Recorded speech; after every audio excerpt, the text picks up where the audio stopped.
सारिका जी मुंबई से। राधे राधे। राधे राधे महर्षि, आपके चरणों में कोटि कोटि नमन। महर्षि, कृपा और कर्म में क्या अंतर है? क्या एक पाप कर्म करने वाले पर भी कृपा हो सकती है, और क्या वह भक्ति मार्ग में आ सकता है? हो सकती है, आ सकता है, आ गए हैं और आते रहेंगे, क्योंकि सबसे पाप बनते हैं। कोई ऐसा नहीं है कि यहां निष्पाप हो।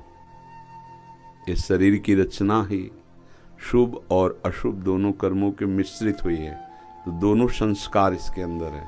पाप के भी संस्कार हैं और पुण्य के भी संस्कार हैं। तो अधिक से अधिक स्वभाव में जैसी प्रवृत्ति होती वैसे ही कर्म बनता है। तो अगर सुमति हुई तो पुण्य कर्म बनने शुरू हो जाते हैं, कुमति बढ़ गई तो पाप कर्म बढ़ने शुरू हो जाते हैं। है सबके, सुमति कुमति सबके उर राहीं, नाथ पुराण निगमस कहीं। जहां सुमति तहां संपत्ति नाना, और जहां कुमति तहां विपत्ति निधाना।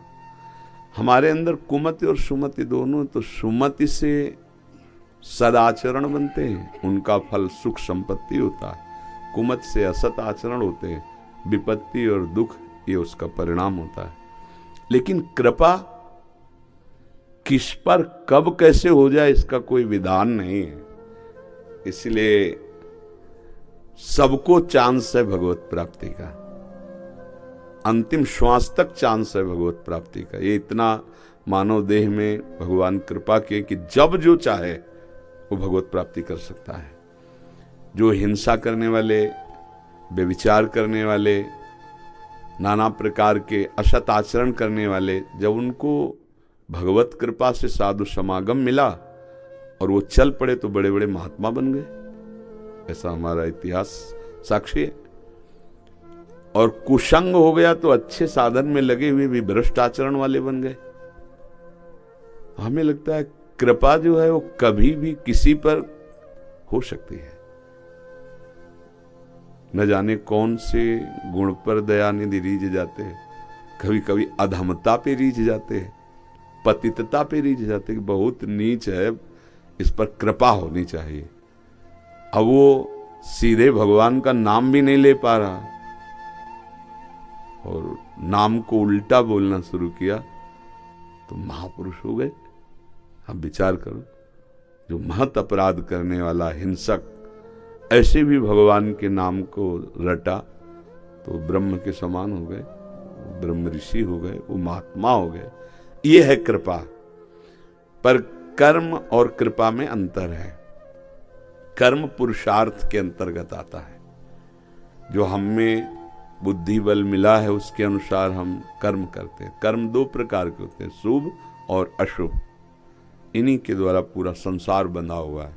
लेकिन कृपा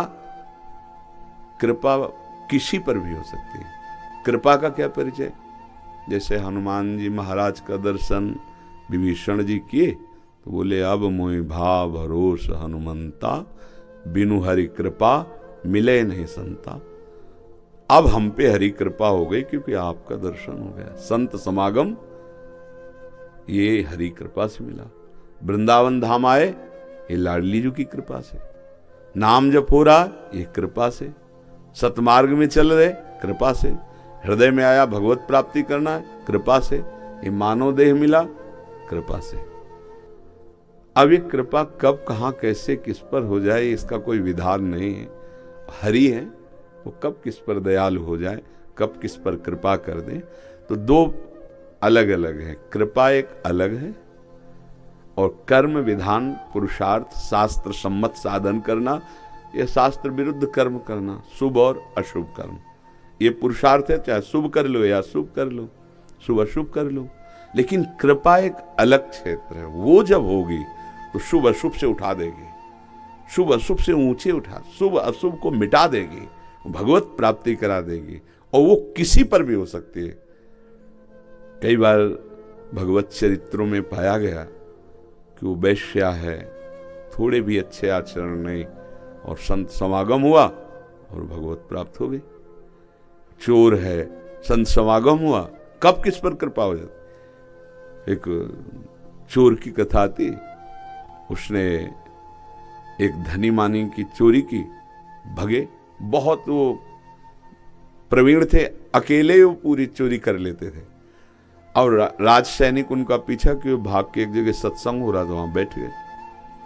वहां सुना, उस समय चर्चा चल रही थी कि जो भगवान की शरण में आकर गुरु दीक्षा ले लेता है उसका नया जन्म हो जाता है, उसके सारे पाप नष्ट हो जाते हैं। विचार किया, पाप तो हम कर ही रहे हैं, तो क्या दीक्षा लेने से पाप नष्ट हो जाते हैं? अब वहां राज कर्मचारी इसलिए नहीं घुसे कि यहां तो सब भगत बैठे हैं, और चले गए। अब जब कथा संपन्न हुई तो चतुर्भुज दास जी नाम के महान संत तो चर्चा कर रहे थे, उनके पास गए और कहा, आपने जो कहा ये सत्य है? बोले क्या? कि नई जन्म की शुरुआत हो जाती है जब हम दीक्षा लेते हैं और पूर्व के सारे पाप नष्ट हो जाते हैं। बोले हाँ। तो बोले हमको दोगे दीक्षा? हम चोर हैं, हम हिंसा करते हैं, चोरी करते हैं, कोई आज तक भजन साधन नहीं किया, पाप किया है। उनका तुम जब चाहोगे तो दे देंगे। उनका अभी चाहते हैं, क्योंकि सत्संग से हमारी बुद्धि बदली, और अगर हम चले गए तो पता नहीं बुद्धि साथ दे कि ना दे अभी हमें। तो उनका हाँ, अधिकारी तो तुम हो गए हो, अगर चाह रहे हो तो ऐसे पुरुष के लिए फिर देर भी नहीं की जाती। वो खुद कह रहे हैं हमारी बुद्धि अभी, हाँ कह रही, हो सकता है कि फिर आगे ना हो जाए, अभी हमें स्वीकार। तो उन्होंने कंठी बांधी, मंत्र दिया, तिलक लगाया, आज से तुम्हारी नई दीक्षा। अब वो सुबह तिलक लगा के घूम रहे थे तो राज कर्मचारी और वो धनी, ये वही चोर है। अब देखो, अपने को बचाने के लिए तिलक लगा तुरंत बंदी बना लिया। उसे कहा कि तुम हमारा धन वापस करो, चोरी। बोले हमने इस जन्म में चोरी नहीं की। बोले जन्म की बात, कल तो तुमने चोरी की है। उसे राज दरबार में, उस समय राजाओं का राज दरबार में ले गए। वो बोले कि हम इस जन्म में चोरी नहीं की, धनी बोले कि कल चुराया है। राजा बड़ी समस्या में फंस गए। वो भी सत्य को साक्षी कह के बोल रहा है, वो भी सत्य। तो उस समय एक प्रथा चलती थी कि ऐसे पीपल का कोमल पत्ता रखा गया और ऊपर से 7 फेरा कच्चे सूत से ऐसे लपेट दिया गया, और उस पे जलता हुआ लोहे का तपा हुआ फार रखा जाएगा, और 7 कदम चलना होगा। अगर सत्य हो तो वो धागा नहीं झुलसेगा, और अगर सत्य नहीं हो तो जल जाओगे तो दंड मिलेगा कि झूठा है। चोर को ये परीक्षा देनी थी। जो ही बांधा गया धागा तो चोर ने एकदम गुरु का ध्यान किया और कहा, आपने कहा था दीक्षा लेने के बाद नया जन्म होता है, और जोर से बोला, इस जन्म में मैंने कोई पाप नहीं किया। और 7 कदम चल के देखा गया एकदम झुलसा नहीं, कुछ नहीं। बोले इस सेठ को फांसी की सजा दो, इतने बड़े वैष्णव को झूठा दो। जब फांसी की सजा की बात कही तो उनका, सरकार ये भी नहीं झूठ बोल रहे हैं, ये भी सही बोल रहे हैं। बोले नहीं, तुमने तो प्रमाण दे दिया, तुम सही बोल रहे। बोले हाँ, इस जन्म में चोरी नहीं की, पर ये जो कह रहे हैं वो की, फांसी की सजा इनको मत। बोले ऐसा कैसे हो सकता? प्रमाण दे दिया कि इस जन्म में तुमने चोरी नहीं की, तो फिर चोरी कब की? बोले कल की थी। तो बोले ऐसा कैसे? तब वो बताया कि हमारे गुरु जी ने, तो देखो कृपा हुई। तो राजा ने कहा कि हमको ऐसे संत के दर्शन कराओ जिनके संग से तुम्हारी ऐसी बुद्धि हो गई। वहां गए, सत्संग सुना, दोनों को छोड़ दिया। तो बात यह कि अगर कृपा हो गई तो देखो, चोरी करके भागे, संत समागम मिला और वैष्णव बन गए, आजीवन के लिए सुधर गए। तो कृपा कभी भी किसी पर भी हो सकती है। अगर हम भगवान का भरोसा कर ले तो हम पर जल्दी कृपा प्रकाशित हो जाए। कर्म विधान अलग है और कृपा विधान अलग है। किसका प्रश्न था, समझ में आया? योगेश कृष्ण जी मुंबई से। राधे राधे। राधे राधे महाराज जी, आपके चरणों में